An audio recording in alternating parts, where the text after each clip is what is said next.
లో 34,05,00,000 రూపాయలు 680 మందికి ఇంధన బిల్లు నా కోటాలో మంజూరు చేసి మీకు ఇంధన బిల్లు మీరు అందరూ కట్టుకుంటా ఉన్నారు. ఇంధన బిల్లు మంజూరైన వాళ్ళందరూ కూడా చాలా ఆనందంగా సంతోషంగా ఉన్నారు.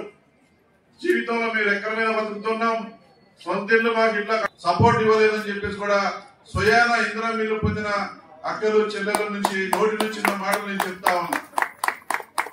జీవితంలో కూడా మేము కాంగ్రెస్ పార్టీ ప్రభుత్వాన్ని మర్చిపోము. మాకు మా తరతరాలు మా పిల్లలు కూడా పర్మనెంట్ గా ఉండే దానికోసం పక్కా ఇల్లు సొంత ఇంటికి నెరవేరుతున్న సందర్భంలో ప్రభుత్వానికి ధన్యవాదాలు తెలియజేస్తున్నామని చెప్పేసి మహిళలందరూ కూడా ఇవాళ సంబరాలు చేసుకుంటా ఉన్నారు. సంతోషంగా ఇంధన బిల్లు కట్టుకుంటా ఉన్నారు. ఇది మామూలు విషయం కాదు. ఇంధన బిల్లు ఇప్పుడు చూశారు ఎంత ఆనందంగా ఉంది. ఇల్లు మీరే స్వయంగా కట్టుకోవాలి. మన ఆడబిడ్డల అకౌంట్ లోనే నేరుగా డబ్బులు పడతా ఉంటాయి. ఇల్లు మంజూరైన వాళ్ళు మీరు ఎంత తొందరగా కట్టుకుంటే అంత తొందరగా మీ అకౌంట్ లో డబ్బులు పడుతూ ఉంటాయి. నేరుగా ఎవరికి డబ్బులు ఇవ్వద్దు, ఎవరికి డబ్బులు ఇవ్వాల్సిన అవసరం లేదు. ఎంతో పారదర్శకంగా పేదవాళ్ళకి ఇల్లు కట్టిస్తా ఉంది మన గవర్నమెంట్.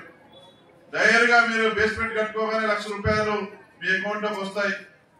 తర్వాత మళ్ళీ మీరు కిటికీ లెవెల్ కట్టుకోగానే మరో ₹1,00,000 మీ అకౌంట్ లో పడతాయి. తర్వాత స్లాబ్ వేసుకోగానే మరో ₹2,00,000 నేరుగా మీ అకౌంట్ లో పడతాయి. ఇల్లు పూర్తి చేసుకొని కలర్స్ చేసుకున్న తర్వాత మరో ₹1,00,000 పడతాయి. 5,00,000. ఇంత పెద్ద పథకం మరి వచ్చిందంటే మరి పేదవాళ్ళ అదృష్టం. పేదవాళ్ళు సొంత ఇంటికి నెరవేరుస్తున్న ప్రభుత్వం మన కాంగ్రెస్ పార్టీ ప్రభుత్వం. ఇంత పెద్ద ఎత్తున అమలు చేస్తున్న రాష్ట్రం ఎక్కడా లేదు. ఈ పథకం ఈ రకంగా మనం ఇల్లు వస్తే పొంగులేటి శ్రీనాథని నాకు ఇవి సరిపోవు, ఇంకా ఈ ఇల్లు కావాలని అడిగిందే తడుగా ముఖ్యమంత్రి గారితో మాట్లాడి స్పెషల్ కోటాగా ఈ ఇల్లు మంజూరు చేసినారు.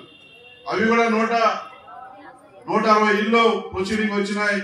త్వరలోనే మీటింగ్ పెట్టి నేను చెప్తాను, ఆ 160 మందికి కూడా స్పెషల్ కోటాలో మరి ఇంధన బిల్లు మంజూరు పత్రాలు కూడా త్వరలోనే సమావేశం పెట్టుకుని అందించడం జరుగుతుందనేది కూడా ఈ సందర్భంగా తెలియజేస్తా ఉన్నా.